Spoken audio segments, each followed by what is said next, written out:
పూరి రెసిపీని ప్రిపేర్ చేస్తున్నాను. దాని ప్రాసెస్ ఏంటో చూద్దాము. ముందుగా ఒక బౌల్ తీసుకొని అందులో ఒక కప్పు నిండా మైదా పిండిని వేసుకొని జల్లించుకోవాలి. ఇలా పిండి మొత్తం జల్లించుకున్న తర్వాత ఇందులో రుచికి సరిపడా సాల్టు, అలాగే 1½ టేబుల్ స్పూను ఆయిల్ కూడా వేసుకొని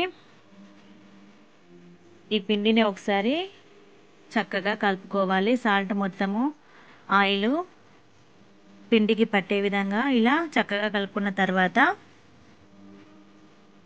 ఇప్పుడు ఇందులో ఒక కప్పులో వాటర్ తీసుకొని కొద్ది కొద్దిగా వాటర్ యాడ్ చేసుకుంటూ పిండిని ఒక ముద్దలాగా కలుపుకోవాలి. ఇలాగా పిండిని మసాజ్ చేసుకుంటూ ఒక 2 నుండి 3 నిమిషాలు బాగా కలుపుకోవాలి. ఇలా కలుపుకోవడం వల్ల పూరీలు సాఫ్ట్గా మెత్తగా వస్తాయి. ఇలా పిండిని ఒక 2 నిమిషాలు బాగా కలుపుకొని పక్కన పెట్టేసి ఒక క్యాప్ పెట్టాలి. ఒక 5 నిమిషాలు వీటిని పక్కన ఉంచాలి. 5 నిమిషాల తర్వాత చూశారు కదా, పిండిని మళ్ళీ ఒకసారి బాగా కలుపుకొని కొద్ది కొద్దిగా పిండిని తీసుకొని ఇలా రౌండ్గా చేసుకొని పూరీలాగా ఒత్తుకోవాలి. మరీ పెద్దగా కాకుండా ఇలా చిన్నగా ఒత్తుకోవాలి. చూశారు కదా, ఈ సైజులో ఉండాలి, సరిపోతుంది. ఇప్పుడు దీన్ని ఒక ప్లేట్లోకి తీసుకుందాము. అలాగే మిగిలిన పిండి ముద్దను కూడా అన్నీ ఇలాగే చిన్నగా పూరీలాగా చేసుకొని అన్ని ప్లేట్లోకి తీసుకోవాలి. ఇప్పుడు స్టవ్ ఆన్ చేసి నేను ఇడ్లీ కుక్కర్ పెట్టుకున్నానండి. ఇడ్లీ కుక్కర్లో ఇలా 1 లేదా 2 గ్లాసుల వాటర్ తీసుకోవాలి. తీసుకొని వాటరు బాగా మరిగించాలి.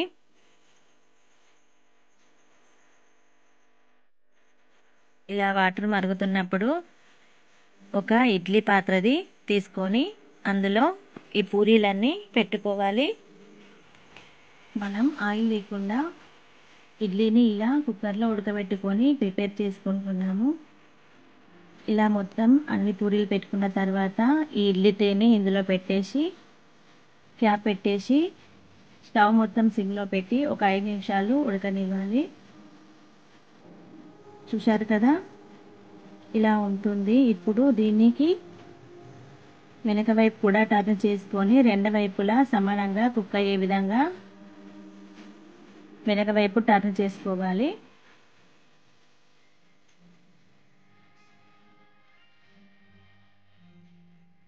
ఇలా వెనక వైపు టర్న్ చేసుకొని మళ్ళీ క్యాప్ పెట్టేసి ఒక 5 నిమిషాలు సిమ్లో ఉడికించుకోవాలి. 5 నిమిషాల తర్వాత చూశారు కదా, పూరీలు ఎంత బాగా ఉన్నాయో.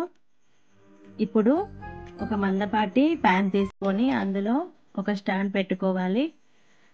స్టాండ్ పెట్టేసి ఒక కేక్ బౌల్లో ఈ పూరీలన్నీ వేసుకొని 5 నుండి 6 నిమిషాలు కుక్ చేసుకోవాలి. ఇలా క్యాప్ పెట్టేసి 5 నిమిషాలు కుక్ చేసుకోవాలి. చూశారు కదా, 5 నిమిషాల తర్వాత పూరీలు ఎంత బాగా వచ్చాయో. ఆయిల్ లేకుండా ఇలా ఈజీగా పూరీని ప్రిపేర్ చేసుకోవచ్చు. ఆయిల్ లేకుండా పూరీ రెడీ అయిపోయిందండి. చూశారు కదా, టేస్ట్ కూడా చాలా అంటే చాలా బాగుంటుంది. ఆయిల్ లేకుండా పూరీ రెసిపీ రెడీ అయిపోయింది. మీకు ఈ వీడియో నచ్చితే లైక్ చేయండి, షేర్ చేయండి, నా ఛానల్ని సబ్స్క్రైబ్ చేయండి. మరిన్ని వీడియోస్ కోసం పక్కనే ఉన్న బెల్ ఐకాన్ నొక్కండి. ఖచ్చితంగా ఈ రెసిపీని ట్రై చేసి నాకు కామెంట్ సెక్షన్లో కామెంట్ పెట్టండి. Thank you friends.